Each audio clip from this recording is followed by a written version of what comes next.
In terms of goal scorers and top performances from Nigerian players over the past week, I mean, just amazing to see. Ola Aina, I have to talk about him. Nottingham Forest beat Manchester City 1-0 at the City ground. I mean, he put in yet another amazing shift, kept a clean sheet. I heard in the Premier League, he's the defender who's made the most recoveries in his defensive third out of every player. What a player. Like, honestly, he's even a shining beacon along with Lookman for why one national player should even play for us, because, oh my God, without Ola Aina right now, man, that guy is a pillar of a national team. You know, and I just wanted to call out how well he's done. He's made 105 recoveries. It's the most than any other player in the top 5 league. Not even just the 13 more than the next best. So Ola Aina continue to shine, man. And Nottingham Forest looks like we may just see Aina play in Champions League. He's not yet signed a new contract because he's out of contract in the summer. But all indications suggest that if Nottingham Forest make the Champions League, I'm sorry, they're going to offer him a new contract. So keep flourishing. Alex Iwobi also gets a shout out from me. It's a shame that Fulham lost the game to Brighton. Last minute penalty by João Pedro. But if you see Alex Iwobi's assist, Fulham is a textbook way of knowing how he should play for Nigeria and the kind of freedom he deserves to be given. He picked the ball up about 70 yards away from his opponent's goal, ran literally almost the full length of the pitch from the right-hand side, and put in an absolutely delicious ball straight to Raul Jimenez, who just chested the ball and banged it into the net. So Alex Iwobi continues to have the best season of his career, and hopefully he could translate that form into the national team.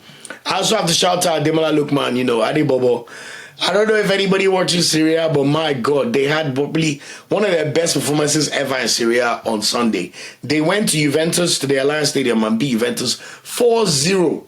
Like, Atalanta were on fire, man. And Lookman scored the 4th goal just to add a little sprinkle on the win, you know. It was 3-0 already. Vlahovic made a mistake, passed the ball to Lookman. Lookman carried the ball just with intent. I mean, we already know African football out there for a reason anyway. And he just put the ball into the net. Just a fantastic, fantastic goal. So hopefully, next up for Atalanta, they play Inter Milan at home.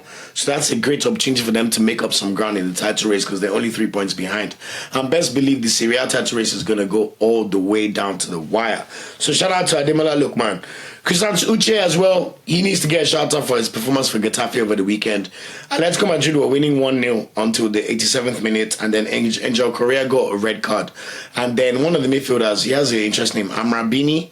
He scored 2 goals in the 89th minute and 92nd minute. But if you watch Christian Uche's display, he was a workhorse everywhere.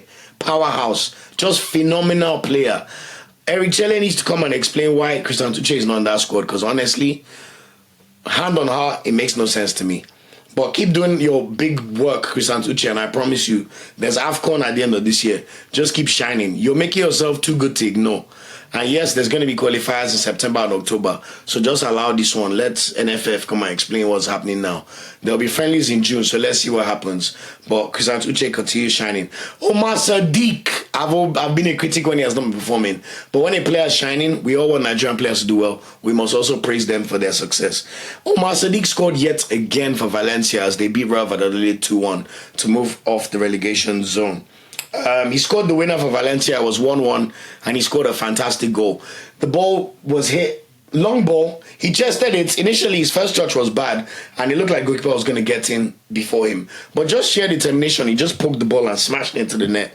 Honestly, fantastic finish. And what I like about Umar Sadiq is his determination. He had already missed about 3 gilt-edged chances throughout this game, but he did not stop. He literally just kept going. So now they're out of relegation zone. He scored 3 goals in his last 2 games, 4 goals in his last 4 games, and you have to say he's earned his place in the squad. So Umar Sadiq, keep shining and keep doing your thing. I love the confidence. I'm not so sure about the celebration though. He's copying that Boniface celebration where he tries to sag his pants. Are we in secondary school again? So, but anyway, shout out to you, Umar Sadiq. That was a brilliant performance. Also, I have to shout out Chidera Ejuke. Yes, he was not called up because it was always going to be a tough one. There's only really one spot for an additional winger, considering in fact Chukwueze, Lookman and Simon are automatic picks, and you have to still keep the core of your national team together. And I think Nathan Tella deserved the call-up ahead of everybody else. But Ejuke, back from injury, scored his first goal since September for Sevilla, and it was the winner against Real Sociedad away. So fantastic performance. This now puts Sevilla in the top 10, and they could even make a late fight for a European spot with 11 games to go. So watch out for this space. And it was a really, really good finish, you know, with his right foot. put into the bottom corner. So shout out to Chidera Juke. Gabriel Osho also has to be shouted out. He got a clean sheet for Auxerre in a 2-0 win over against Reims. 100% passing accuracy, 1 block, 4 clearances, 2 headed clearances, 2 recoveries. Literally an all-action performance from a centre-back. And honestly, I think he's very unlucky not to be called up into the national team. Of course, we have to shout out Ijaya Olusosun, Victor Osimhen. He scored the winner for Galatasaray yet again. And in this game, they were behind against, I think it's Alanyaspor. It was 1-1, and then he scored a header in the final 10 minutes to seal the victory. He now has 17 league goals, and he's just 1 goal away from the top goal scorer in the Turkish league, which is Krzysztof Piatek, the Polish striker who once played for AC Milan and Genoa. It's looking very likely that Osimhen will end up being the top goal scorer in the Turkish league. Yes, Turkey is the 18th best league in Europe. I must always caveat that. We know Osimhen is better than the league, but at the very least, he's going to win. He's already won the love and affection of the fans. He's going to end up with the league title most likely, and he's going to carry his bags and probably move to the Premier League in the summer. But I just love to see him dominate as he should do in such a league which is clearly above. Bruno Yemachi was also really good for Olympiacos, must be said. After his cameo in the Europa League, he started a game over FC Crete over the weekend, and he made 3 clearances, 2 interceptions, and also 8 recoveries. He was also quite good going forward, and hopefully this could blossom into more starts for him. And actually, I love the way Yemachi's career trajectory is going. So no more insults from me. He doesn't play for Boavista anymore. He plays for Olympiacos, who are a big team, and a team, they're owned by Nottingham Forest's owner. So that just tells you the ambition of the man. Edu is going to be the director of football for the whole Marinakis group. So that includes Olympiacos, Nottingham Forest, and a few other clubs. So shout out to Oyemachi. Also, I have to shout out Cyril Dessers. I thought he was unbelievable for Rangers in the Europa League game against Jose Mourinho's Fenerbahce. To go away to Istanbul and beat Fenerbahce 3-1 in a Europa League tie. Dessers scored a goal, but he had 2 goals disallowed for marginal VAR decisions. He was unplayable. Like, honestly, he was so good. Even me, he shocked me. I'm like, he even got an assist in this game.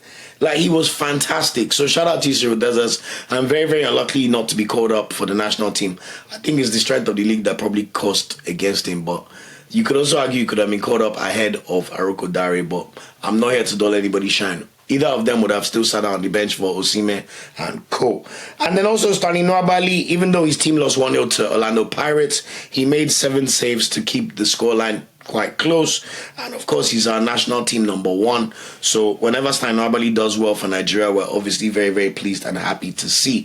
So those are the standout performances that we've seen over the past week in terms of the national team players, and long may it continue as the season progresses. One thing to mention, since I'm recording this on Tuesday, we've already seen Nathan Teller's Bayer Leverkusen also play in the Champions League second leg game against Bayern Munich. Unfortunately, they got thrashed 2-0 by Bayern Munich today, so 5-0 in aggregate. It's so funny because there was all this smoke about how Xabi Alonso has never lost to Bayern Munich, former Bayern Munich player, maybe the next Real Madrid manager, and guess what? Vincent Kompany and Bayern Munich just packed them out of here. Do you know what it means for you to little bro your little bros like that? 5-0 in the Champions League. Everybody say Bayern Munich, they're dead. They're not gonna dominate. Bayern Munich say, hold my beer. We're still the kings of Germany and Bavaria. Don't ever watch that. So I thought that was quite interesting. But commiserations to Leverkusen, and hopefully they could at least still finish the season strong, especially because they lost their league game over the weekend.